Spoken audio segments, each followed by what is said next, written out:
Bonjour tout le monde, bienvenue sur la chaîne secondaire. Aujourd'hui, 79e vidéo des achats et trouvailles de jeux vidéo. Pour cette vidéo, beaucoup de variétés et une console assez difficile à trouver. En tout cas, en tant que pandémie. En plus, je viens de voir que on la voit juste ici dans le cadre. Fait que on y va immédiatement avec cette magnifique PS5. Et oui, j'ai réussi enfin à mettre la main sur une PS5 un an plus tard après sa sortie. J'étais vraiment chanceux parce que c'était pas prévu en tant que tel. Ben, c'était prévu de l'acheter, oui. Mais où est-ce que je l'ai trouvé? Je l'ai trouvé au Saguenay, à Chicoutimi, au Best Buy de Place du Royaume. Et c'était un hasard. J'allais là pour faire un cadeau à ma mère. Et j'ai posé la question au vendeur s'il y avait bien sûr en stock des PS5. Et moi, je m'attendais bien sûr à la réponse traditionnelle. Non, on ne plus. Mais en réalité, il y en avait, ça fait que j'étais super content, j'étais fébrile, je me suis dépêché d'appeler ma conjointe et disait « Ah, vite, transfère-moi l'argent que je puisse partir avec cette énorme console. » Mais là, pour l'instant, c'est simplement la boîte, la console est déjà installée. Et j'ai quelques jeux que je vais pouvoir vous montrer, mais sincèrement, super content de rentrer cette magnifique PS5 dans la collection et surtout pour jouer avec. Parce qu'on s'entend, les prochains jeux avec des graphismes incroyables, des histoires, des scénarios, des gameplays précurseurs, ben ça va être sur la PS5 que ça va jouer dans les futures années. Bon, on va commencer, ou ben on va plutôt poursuivre avec les dons que j'ai eu. J'ai eu quelques dons. Merci beaucoup le beau-frère, hein, Francis. J'ai reçu, il m'a donné quelques fils. Je vais vous montrer les éléments les plus intéressants. J'ai ce fil-ci. Hein, les fils assez traditionnels qu'on peut décider si on y va avec le RCA, je veux dire le fil audio plus les deux fils audio, le fil vidéo plus les deux fils audio, hein, le jaune et le rouge et le blanc. Et il y a aussi le RGB, le Red, Blue and Green, pour des couleurs de meilleure qualité. Mais ce qu'il faut savoir en réalité, c'est que c'est un fil, une sorte de fil universel pour les consoles Xbox originales Wii et ça je sais plus, je pense que ça doit être PS... Ah oui, PS3, PS2. Ah, ok, c'est marqué dessus, j'avais même pas vu. Ok, PS3, PS2, c'est bien indiqué ici. Je sais pas si je peux vous montrer, si vous allez le voir. Vous allez voir, il y a un PS2, PS3. Comme ceci.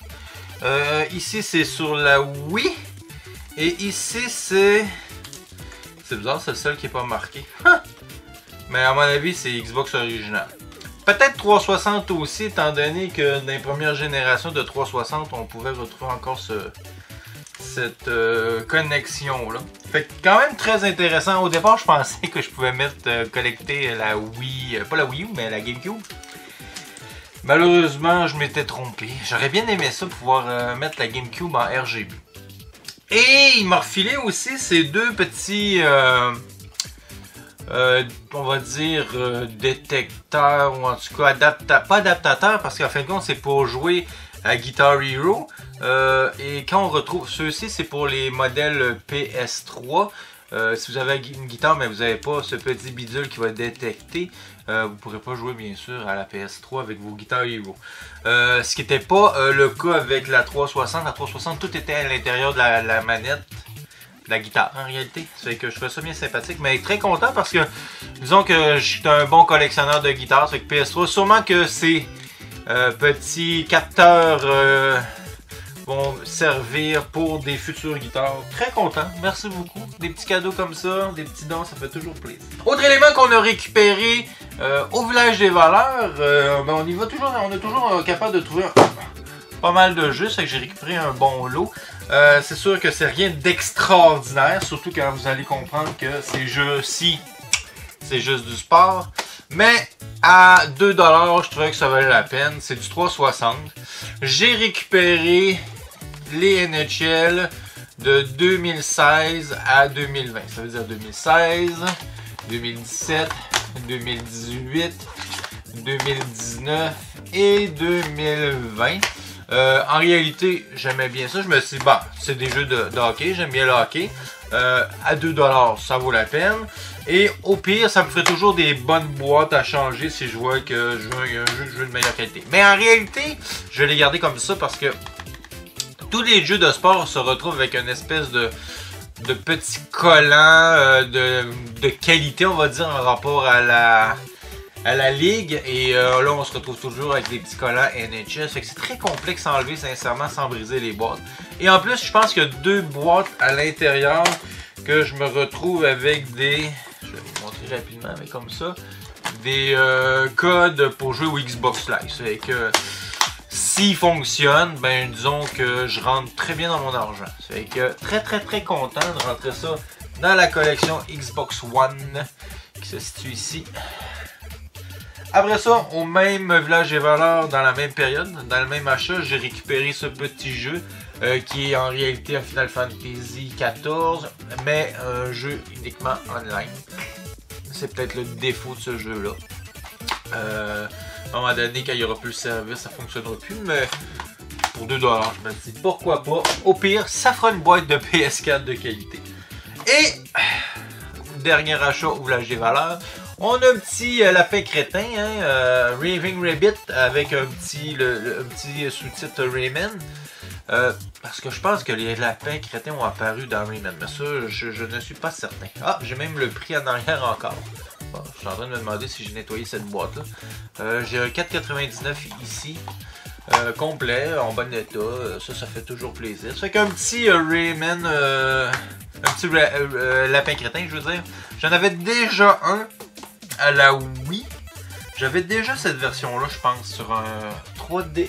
Je pense que c'était DS que j'avais ce jeu-ci, sincèrement. Mais je sais que j'ai une édition de ce lapin-là crétin, mais sur une autre console. Mais je pense que c'est DS en réalité. Par la suite, petit achat au Dollarama. Comme d'habitude, je suis toujours à l'affût quand je vais au Dollarama pour récupérer des petits personnages, soit Infinity ou les autres c'était Skylanders. Là, je les ai enlevés, ils sont pas là pour l'instant. J'ai fait un peu de ménage, mais toujours content de les récupérer à un prix maximum de 4$.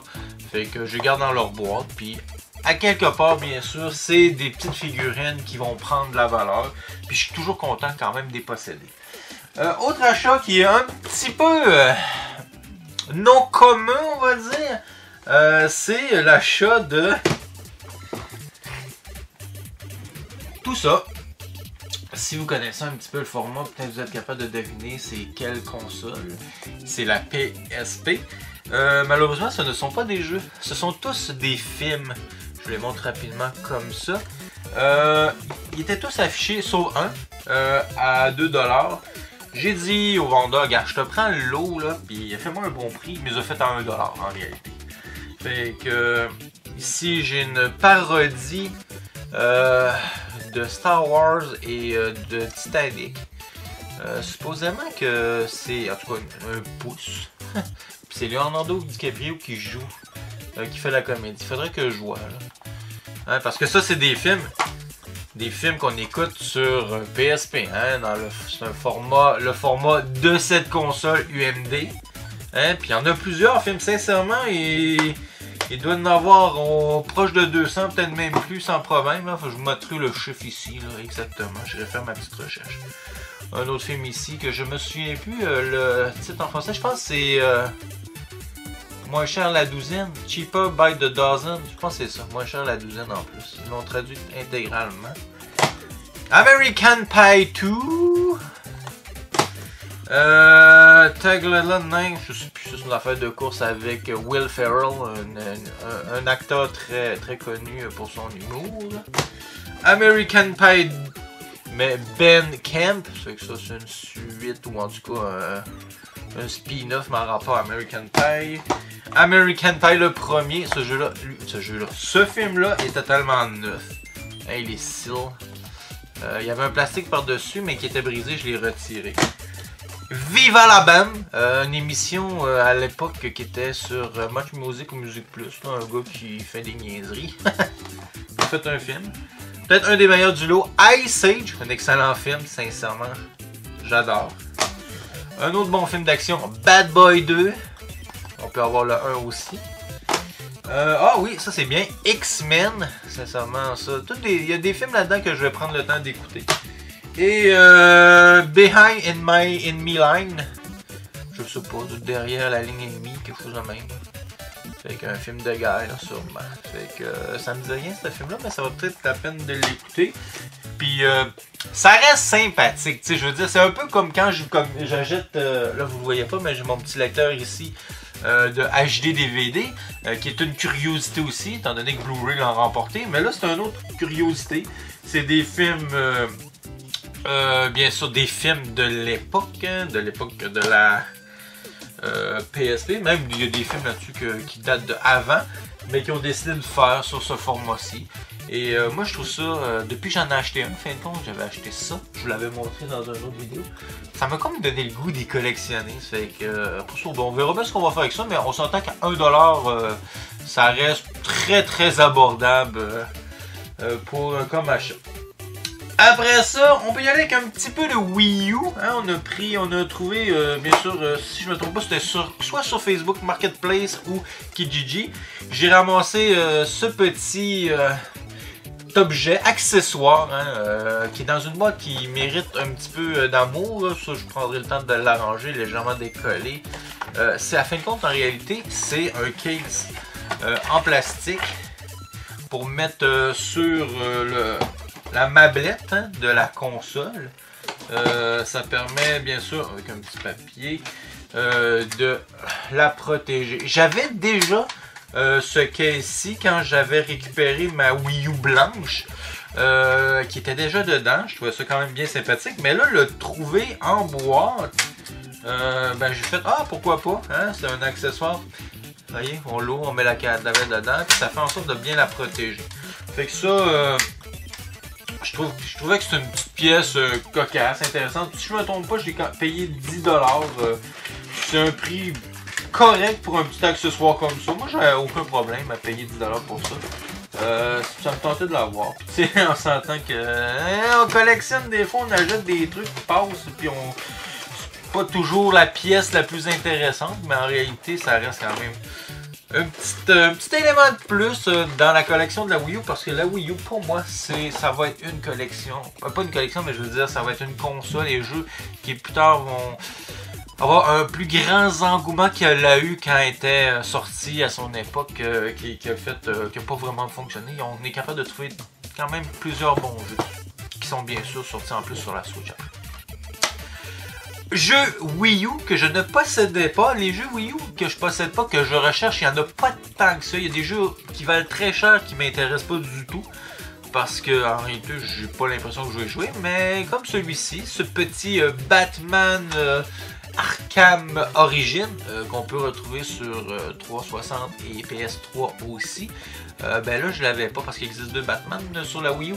J'avais pas lui, c'est que très content de le rentrer dans la collection, complet aussi avec le CD. C'est que belle petite trouvaille. Je me souviens pas en tout combien je l'ai payé, mais je pense que c'était dans les alentours de 10$ aussi. Puis même, je me pose la question si c'est les deux, je les ai pas pris en même temps, le case puis le jeu, là. Je suis pas sûr à 100%. Mais je pense que je les ai achetés dans le même lot. On y va avec de la console, console portable, avec du jeu 3DS. Et ici, j'ai mis la main sur Tetris DS. Je l'ai payé 10$ si je me trompe pas. J'en achète tellement que maintenant, je sais plus exactement les prix, mais je pense que c'était 10$. Lui, ce que j'aimais bien, c'est que j'avais vu que c'est un Tetris, mais il met une ambiance de jeu vidéo rétro. Ça fait que tu vas jouer à des jeux, puis tu vas dans un autre, tu vas jouer à Tetris en réalité, puis dans un autre écran, tu vas voir Mario Bros, le premier, défiler, avancer dans son niveau au fur et à mesure que toi, tu réussis à faire des combinaisons de lignes avec ton jeu de Tetris. Ça fait que très intéressant. Complet. Oh, le jeu n'est pas dedans, ça veut dire qu'il est dans la console. Faut que je retrouve le fond. La console, je pense que c'est là-bas. Fait que très content de rentrer ça dans la collection. Je le trouvais très sympathique. pas évident à jouer parce que ça devient très dur à un moment donné à cause du fait que c'est comme un défi d'avancer dans le niveau. Après ça, un jeu 3DS. On avance toujours dans nos Pokémon. On a réussi à récupérer le Pokémon Moon, que je n'avais pas bien sûr. Je suppose que je l'ai payé 20$, là, ou maximum 25$. Fait que complet hors jeu, très content. Je sais plus sincèrement où est-ce que je l'ai acheté. Je m'en rappelle plus pas en tout. Mais très content. Un autre Pokémon qui rentre. On s'entend que les Pokémon prennent une certaine valeur. Ben, dépendamment toujours de la génération de la console, ceux-là de DS sont rendus très chers. Mais ça, on est capable encore de récupérer des jeux de Pokémon 3DS à 20$. Moi, je suis toujours preneur. Cadeau de Noël que j'ai eu de ma conjointe. Très très content parce que ça fait longtemps que ces deux mini-consoles-là me faisaient de l'œil. Mais j'hésitais toujours parce que c'est quand même pas donné. J'ai réussi à rentrer dans la collection les deux consoles Game & Watch, mais les éditions spéciales avec Mario et l'édition avec Zelda. Très content. C'est sûr que la version Zelda est plus complète parce qu'on se retrouve avec 4 jeux. Au contraire de celle-ci, on se retrouve avec uniquement 3 jeux. Puis là-dedans, il y a 2 jeux que c'est le premier Mario. Après ça, il y a le Lost Level. Je suis très content qu'il soit là-dessus parce qu'il est très très bon et très difficile. Et on a un petit jeu Game & Watch traditionnel Ball. Et dans celui-ci, on a The Legend of Zelda, Zelda 2, l'aventure de Link, The Legend of Zelda, Link Awakening et Vermine, mais en version Zelda. Après ça, on a bien sûr horloge et timer dans les deux cas. Ben ici, time, oui, mais peut-être pas. Horloge, non, s'il te plaît. Play timer. En tout cas, lui, il y a un timer. Lui, je suis pas sûr. Fait que très content. Ce que j'ai peut-être moins aimé, parce que j'ai pris, elle, je l'ai pas ouverte, la Zelda, mais j'ai pris la peine d'ouvrir celle-ci pour y jouer. Puis j'ai été légèrement déçu parce que j'étais habitué de jouer le premier Mario Bros sur NES, je le connais très bien, je ne le speedrun pas, mais c'est un jeu que je suis capable de le finir assez rapidement.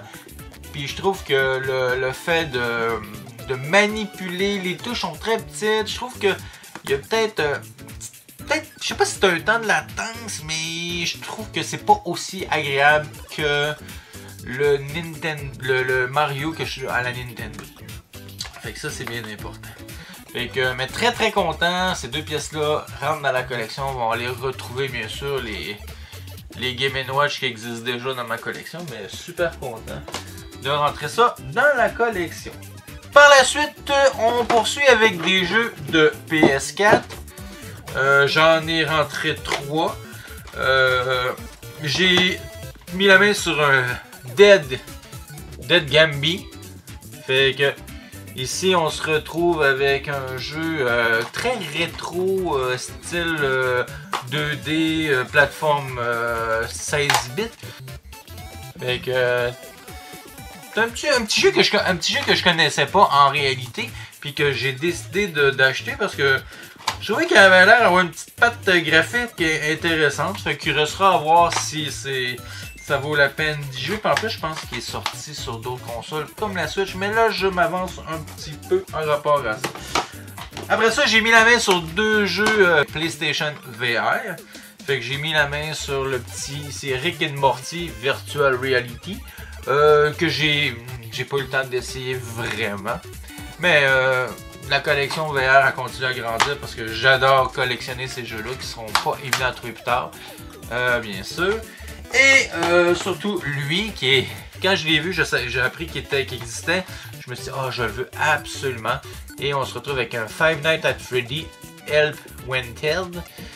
Et bien sûr, on retrouve les premiers jeux. Je pense qu'il y en a 4-5 en tout. Des premiers Five Nights at Freddy qui ont été, on va dire, remaniés pour jouer sur la VR. C'est ça, c'est pas évident jouer joystick versus à l'époque c'était à la souris parce que c'est surtout sur PC que c'était sorti. Mais ça reste quand même le feeling d'avoir peur qui fonctionne quand même assez bien. Fait que très très content d'avoir ce jeu dans la collection. Ça fait que ça me permet d'avoir des nouveaux jeux pour la VR et d'ajouter encore quelques jeux pour la PS. On poursuit et c'est avec ça qu'on va finir la vidéo. On a ici 7 jeux. 7 jeux PS5, ça fait qu'on a récupéré la PS5 et la famille s'est mis immédiatement en mode j'achète des jeux PS5. Fait que un que ma conjointe a beaucoup aimé et qui aime beaucoup encore, qui n'a pas terminé, c'est le petit Sackboy. C'est sûr que ceux qui ont eu une PS5 ont découvert peut-être Astro Boy. Ben, ça peut nous faire penser un petit peu à ça. Sackboy qui était en réalité une franchise qui était sortie sur PS3 qui s'appelait Little Big Planet. Et là, ben, on a décidé d'y aller avec un format un peu plus 3 dimensions au lieu d'avoir quelque chose de plus 2D. Fait que très content. C'est très bon. La musique est très bonne. Sincèrement, ceux qui cherchent un jeu pour leur conjointe, leur blonde, même pour vos enfants, pour vous à la limite, très bien. C'est vraiment un bon petit défi en soi. Puis la musique est très bonne. Ici, on se retrouve avec le jeu de Jumanji. Pas vraiment essayé, c'est que je peux pas vraiment vous en parler plus que ça, mais c'est l'univers du jeu Jumanji de Video Game. Je trouve qu'il y a une petite patte visuelle un peu Fortnite, fait que à voir, je sais pas. Autre jeu, Avengers, un jeu qui au début n'a pas été très bien accueilli. Je pense que ce jeu-là, je me pose la question si à long terme on va pouvoir jouer longtemps parce que je vois qu'il y a du réseau, mais en même temps, est-ce qu'il y a une campagne solo qu'on peut jouer hors ligne? Fait que ça, à voir, mais on joue avec les super-héros qu'on connaît de Marvel, Hulk, Captain America, Thor, Iron Man et autres, les plus connus. Autre jeu qu'on a payé 20$. Kijiji ou Marketplace, un des deux. Immortal Phoenix Rising, hein, un petit jeu très coloré, un peu aventure, qui faisait penser un petit peu à du Zelda au niveau de la patte visuelle, mais qui a l'air d'avoir un mélange un peu avec les dieux grecs, qui a un peu un lien avec la mythologie grecque, bien sûr. C'est très content de le rentrer aussi pour un petit prix comme ça. La blonde nous a acheté un petit Mortal Kombat 11. Hein. En plus, ça c'est la version Ultimate. Hein, les Mortal Kombat, on n'en parle plus. C'est une franchise extrêmement connue. J'en ai beaucoup de Mortal Kombat. Ça c'est le dernier qui est sorti, le 11e. Très content de le rentrer dans la collection. Fait que ça, c'est un bon jeu pour se défouler. Avant-dernier jeu, on se retrouve avec Assassin's Creed Valhalla, hein, le dernier sorti sur cette très populaire série hein, qui a vu le jour sur PS3. Je me souviens au début, c'est un des jeux que j'avais joué. J'ai pas tant joué à Assassin's Creed. En réalité, j'ai pas joué aux Assassin's Creed. J'ai connu le premier que je n'ai pas fini. Puis après ça, les autres, je les ai regardés passer, mais je les ai achetés, mais j'ai jamais pris la peine d'investir du temps. Fait que est-ce que je vais en investir là-dessus? Je sais pas, je manque de temps pour jouer malheureusement. Et la dernière pépite, ah il m'en manquait, je viens de me rendre compte de ça, je vais être obligé d'aller le chercher. Mais on va continuer avec ça. Demon's Souls, le jeu qu'en ce moment que j'ai essayé de jouer. Demon's Souls, c'est du Dark Souls, hein, c'est du Die and Retry, hein, t'as pas le choix de faire ton petit bout de chemin, upgrader, t'arrives à un boss que tu dois apprendre ses patterns parfaitement pour réussir à le battre. Ça, c'est pas évident. C'est ça qui est difficile avec ces jeux-là. Mais quand tu réussis à les battre, il y a une espèce de plaisir incroyable. Ça, c'est des jeux qu'il faut vraiment s'y mettre, être motivé. Mais très content. Visuellement, c'est une belle claque visuelle. J'adore ce style de jeu-là, mais en même temps, je trouve ça, à un moment donné, c'est beaucoup d'énergie à investir, puis de patience. Et des fois, c'est peut-être l'élément que j'ai moins. Et le dernier, mais le meilleur, Resident Village. Hein, le 8e, là, en ce moment, c'est Sackboy parce qu'il est dans la console. Fait que lui, je vais le mettre dans la bonne boîte tantôt. Fait que Resident Village, j'ai tout fait les Resident Evil, sauf quand on parle de les principaux, là, j'ai pas fait toutes les spin-offs, il y en a trop. Mais le seul que j'ai pas fait, c'est le 6e. Un jour peut-être. Mais le 8e, c'est lui en ce moment que je fais. Puis étant donné que j'avais fait le 7e que j'avais adoré, je l'avais fait en VR. Mais lui, l'ambiance, les loups-garous, sincèrement, pour l'instant, j'apprécie grandement, mais je suis vraiment juste au début. Fait que, très content de rentrer tous ces beaux jeux-là avec la PS5. Fait que ça, c'est vraiment... Oups, attendez, on va le mettre autrement. Sûrement que ça va être la vignette de la vidéo. Fait que tout ça avec ça, ça fait vraiment super plaisir à rentrer dans la collection. Ça fait que c'est tout pour cette vidéo. Hein.